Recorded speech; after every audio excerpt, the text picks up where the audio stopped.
Je suis Laurent Guibert, donc le directeur administratif et pédagogique du CMPP de La Rochelle. Donc tout le monde suit La Rochelle, les plages, le port. Ça semble pas tout à fait naturel dans un pays de sortir des murs. La tradition, c'est plutôt d'amener les enfants à l'intérieur des murs. C'est d'ailleurs des textes administratifs qui nous gèrent, qui nous disent qu'il faut déplacer l'enfant plutôt que nous déplacer vers l'enfant. Donc, avant même de lancer un projet qui sort des murs d'un CMPP, il faut débattre à l'intérieur de l'équipe. Ça a été ma situation quand je suis arrivé en 2003. Ceci étant dit, le débat a été assez compliqué. C'est jamais simple, on n'est pas un CESAD, on n'est pas l'intersecteur.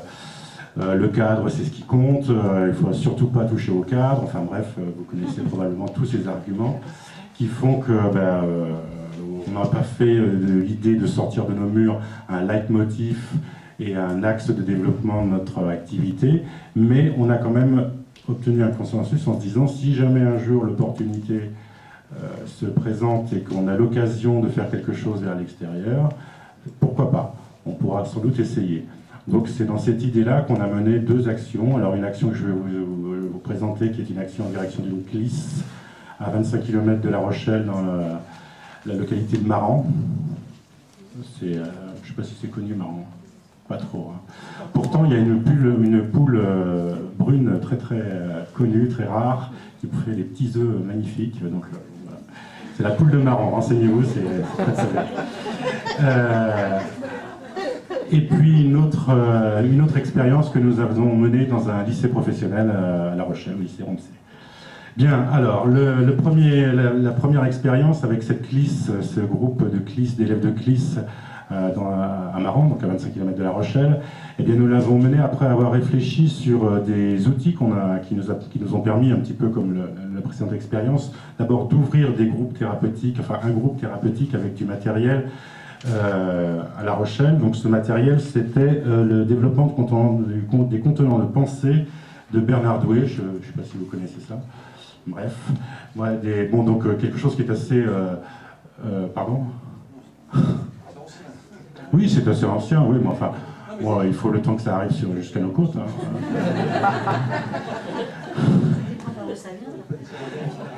Donc, bref, nous on travaille un peu là-dessus, on construit un groupe au sein du CMPP de La Rochelle, et au même moment, on s'aperçoit qu'une CLIS à Maran nous envoie la quasi-totalité de son effectif, et que tous les élèves, ou presque, sont des pensionnaires du CMPP une fois ou deux dans chaque semaine.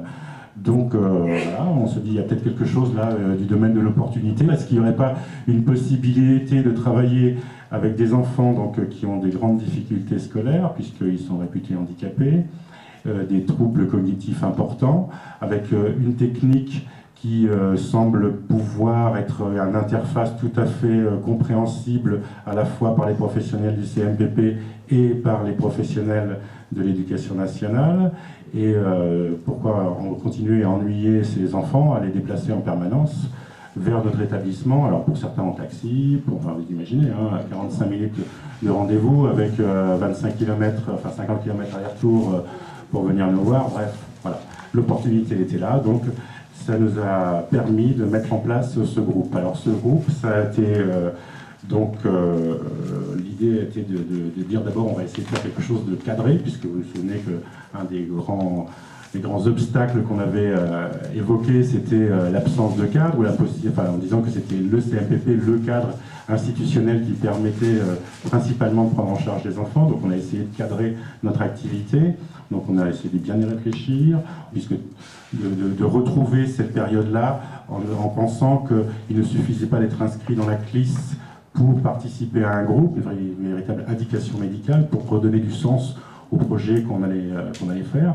Donc avec un rendez-vous avec les parents, un rendez-vous médical avec l'enfant, un bilan orthophonique et un bilan psychométrique au début du projet. Et c'est un projet qu'on a souhaité mener sur 2 années avec 2 groupes fermés. Donc ce projet est animé toujours par un psychologue et une orthophoniste pour l'un, et un psychologue et un psychomotricien pour l'autre. Donc le travail, ça consiste avec un protocole permet d'associer les parents au tout début du projet, à la moitié du projet et à la fin du projet, enfin à la fin de l'année, c'est-à-dire au moins 6 fois durant les 2 années qui vont jalonner ce projet. L'idée là, de Bernard Douet, c'était aussi d'avoir une population captive, hein, c'est-à-dire d'essayer de travailler sur 2 années complètes avec un groupe fermé. Donc là, c'est vrai que au moins cette variable-là a été une variable qu'on a pu maîtriser, puisque les enfants étaient des enfants qui étaient là au moins pour 2 ans. Donc on a fait les bilans, et les bilans de début et les bilans de fin, avec comme dans chaque situation évidemment, hein, des fortunes diverses, hein, en termes de progrès et de réussite. Mais c'est un projet qui nous semble avoir du sens, qui permet de travailler, de collaborer avec les enseignants, et qu'on souhaite voir durer encore un petit moment. On a eu bien sûr aussi quelques difficultés, parce que l'idée d'aller à l'école, dans ces moments un peu tumultueux là, de RGPP, durant lesquels on supprime des postes au sein de l'éducation nationale, en particulier dans les RAZ, etc., ça a été assez mal perçu par des collègues de l'éducation nationale, se disant qu'on allait peut-être se substituer au RAZ. Alors ça, c'est un vrai débat que nous, on n'avait pas vu venir, parce que quand on a réfléchi à ce dispositif, on ne pensait pas que les RAZ allaient être plus ou moins disparaître, quoi. Là, aujourd'hui, il faut avouer que cette idée-là, d'être un peu, de se substituer à un dispositif qui disparaît, peut germer dans l'esprit des enseignants, et c'est pas notre point de vue, mais voilà, il n'empêche qu'on peut penser à cela évidemment. Donc c'est un peu un handicap pour essayer de poursuivre ce genre de démarche. Alors du point de vue administratif, parce que bon, il y a le projet de soi, mais il a fallu aussi réfléchir à la façon dont on allait mettre le dispositif en place d'un point de vue administratif. Donc nous, on n'a pas plus de budget pour cela que pour d'autres choses. Donc nous ne vivons que de la facturation des actes que nous pouvons facturer. Et pour cela, il a fallu trouver une petite astuce que je vous livre pour ce qu'elle vaut. On a signé une convention avec le maire de la localité dont je vous ai parlé, là où il y a les poules, vous vous souvenez. On a signé une convention qui met à disposition une salle de l'école, tout simplement, qui devient le CMPP le temps des séances. Donc ça a été accepté par nos tutelles, et ça nous permet de considérer qu'en traversant le couloir qui sépare la salle de classe de la salle du CMPP, on déplace l'enfant vers le CMPP. Et donc on peut facturer. Donc deuxième expérience, il s'agit là d'un dispositif que nous avons mis en place avec un lycée professionnel de La Rochelle. Alors qui lui est situé sur le canal de Roncey, qui est un canal qui a été creusé par Richelieu pour tenter un jour de faire naviguer quelques navires du port de La Rochelle jusqu'à la Sèvre-Niortaise. Malheureusement, déjà à l'époque, c'était pas la RGPP, mais il y avait quand même déjà de gros déficits budgétaires, semble-t-il, ce qui fait que ce canal n'a jamais rejoint la Sèvre-Niortaise et s'est arrêté à Roncey, c'est pour ça qu'on l'appelle le canal de Roncey. Bref, le lycée est installé à côté de ce canal à La Rochelle. Il accueille dans ses murs un dispositif qui s'appelle un dispositif PACI. Alors si quelqu'un sait ce que ça veut dire, je veux bien qu'il le dise, parce que moi je l'ignore. Je m'étais promis de chercher ce que ça voulais dire avant de venir, mais j'ai oublié de regarder, de chercher. C'était les anciens dispositifs SIPA. Alors si quelqu'un sait ce que ça veut dire SIPA, je vais passer la parole très facilement. Bon, globalement, de quoi s'agit-il? Il s'agit de recevoir des enfants qui ont dépassé l'âge de l'obligation scolaire, donc qui ont dépassé 16 ans. Pardon? C'est l'équivalent du DAIP? Oui, probablement, chacun. Ça, c'est peut-être du... Oui, c'est peut-être du patois local d'ailleurs. Aussi des ados décrocheurs sans diplôme. Voilà, donc en fait ce sont des adolescents donc, qui ont dépassé l'âge fatidique de l'obligation scolaire, mais qui malgré tout n'ont obtenu aucun diplôme, ont décroché du système scolaire, etc. etc. Et pour la moitié d'entre eux, ce sont des Français, d'identité française, voilà.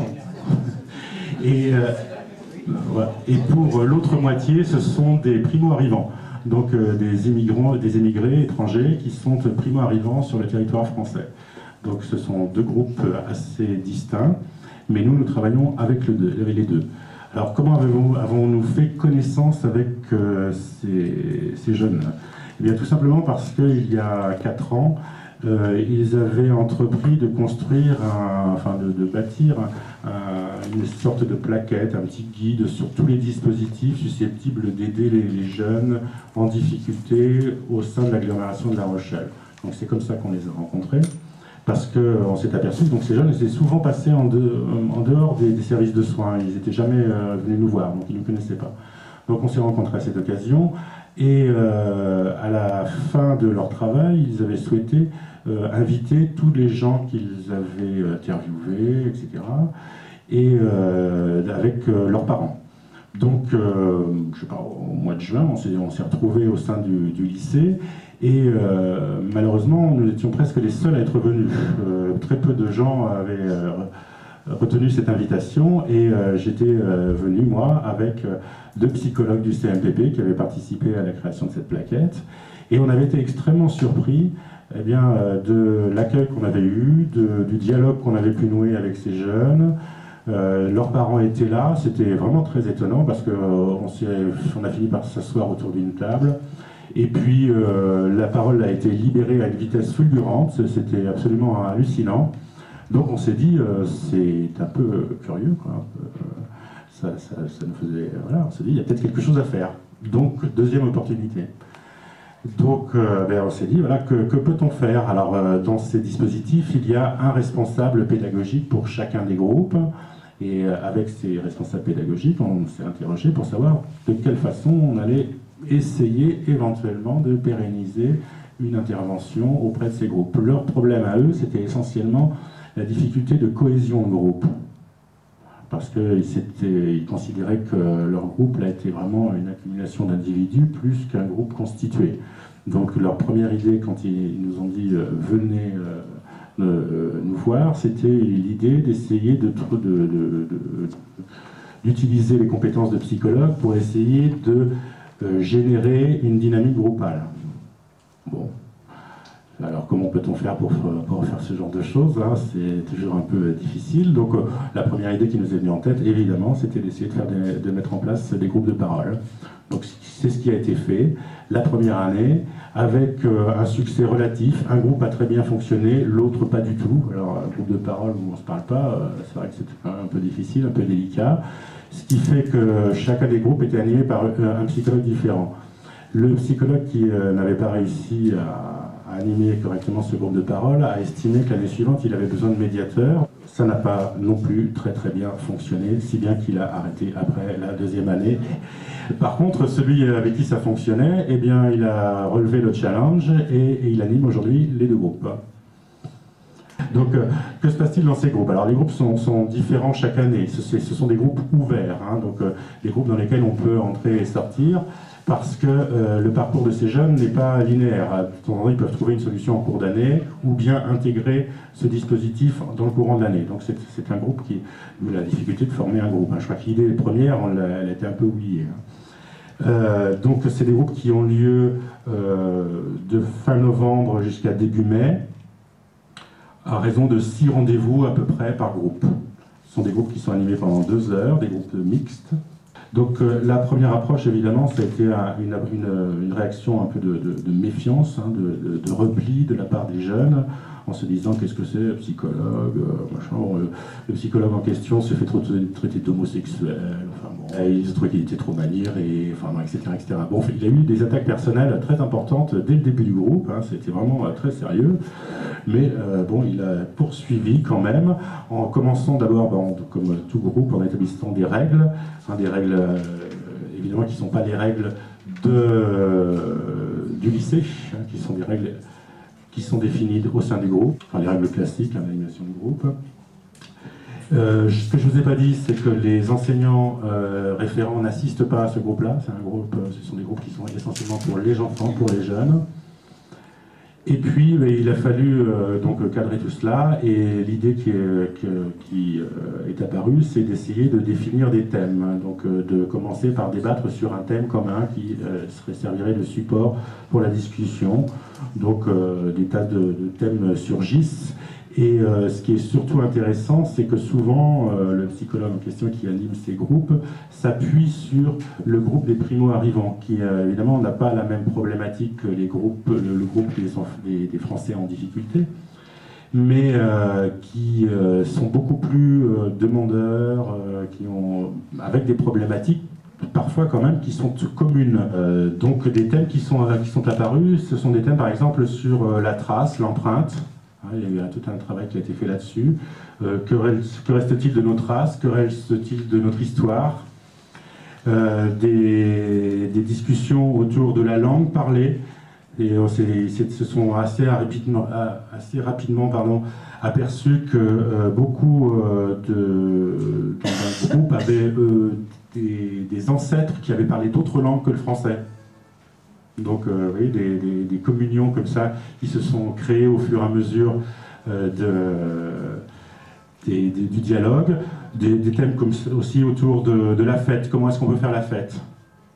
Alors, pour un Tchétchène, par exemple, la fête, ça se concevait sans alcool. Bon, pour un Charentais, Charente-Maritime...